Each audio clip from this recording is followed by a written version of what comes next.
ഓണത്തെക്കുറിച്ച് നമുക്കറിയാത്ത 10 ഫാക്റ്റുകൾ. Number 1, Onam കാർഷികോത്സവമാണ്.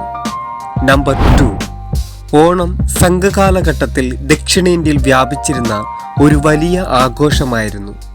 Number 3, Onam ഒരു മാസം വരെ നീണ്ടു നിൽക്കുന്ന ആഘോഷമാണ്, 28ാം ഓണം വരെ.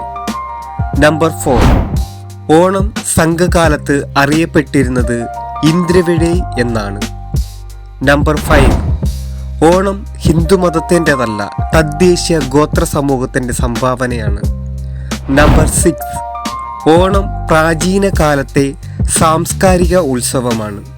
ഈ തിരുശേഷിപ്പുകൾ ഇന്നും ഉള്ള ഏക ഗോത്രമാണ് കാണിക്കാർ.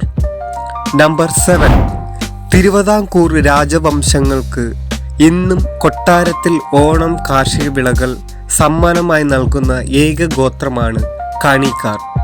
നമ്പർ 8, അത്തം എന്ന വാക്കിൻ്റെ അർത്ഥം ചന്ദ്രൻ എന്നാണ്. നമ്പർ 9, തൃക്കാക്കരയപ്പൻ ഒരു ഗോത്രത്തലവൻ ആയിരുന്നു. ഹൈന്ദവവൽക്കരണത്തിൽ വാമനൻ ആയി അവരോധിക്കപ്പെട്ടു. നമ്പർ 10, മാവേലിയുമായി ഓണത്തിന് ബന്ധമില്ല. ഉത്തരേന്ത്യയിൽ സംസ്കൃതത്തിൽ എഴുതപ്പെട്ട ഒരു കഥാപാത്രമാണ് മഹാബലി.